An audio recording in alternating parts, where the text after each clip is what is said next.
महायुती आणि महाविकास आघाडीचे 7 उमेदवार आज शक्तीप्रदर्शन करत अर्ज भरणार आहेत। सोलापुरात भाजपचे राम सातपुते, रणजित निंबाळकर आज अर्ज भरतील। शरद पवार गटाचे म्हाड्याचे उमेदवार धैर्यशील मोहिते आज अर्ज भरणार आहेत।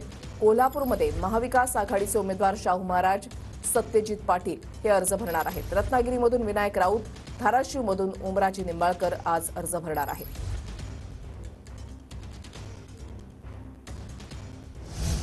तर 7 उमेदवार आज शक्तीप्रदर्शन करत आपला उमेदवारी अर्ज भरतील। रणजित निंबाळकर आणि राम सातपुते आज अर्ज भरणार आहेत, भाजपचे उमेदवार आहेत। त्यानंतर शरद पवार गटाचे धैर्यशील मोहिते आज अर्ज भरणार आहेत। म्हाड्यामधून त्यांना उमेदवारी देण्यात आलेली आहे आणि 2 दिवसांपूर्वी धैर्यशील मोहितेंचा शरद पवार गटामध्ये प्रवेश झालेला आहे।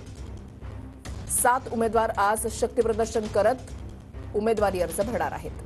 तर इकडे रत्नागिरी सिंधुदुर्गमधून आज विनायक राऊत अर्ज भरणार आहेत। त्यांच्या विरोधात महायुतीचा उमेदवार कोण याच्या संदर्भात अधिकृत घोषणा जरी झालेली नसली तरी नारायण राणे उमेदवारी अर्ज दाखल करणार आहेत अशी माहिती मिळतेय। तर इकडे धाराशिवमधून ठाकरे गटाचे ओमराजे निंबाळकर हे अर्ज भरणार आहेत। हातकणंगलेचे उमेदवार सत्यजित पाटील हे अर्ज भरतील आणि कोल्हापुरातून काँग्रेसचे उमेदवार शाहू महाराज हे अर्ज भरणार आहेत। शाहू महाराज ज्या वेळेला अर्ज भरायला जातील त्यावेळेला मोठं शक्तीप्रदर्शनही केलं जाणार आहे।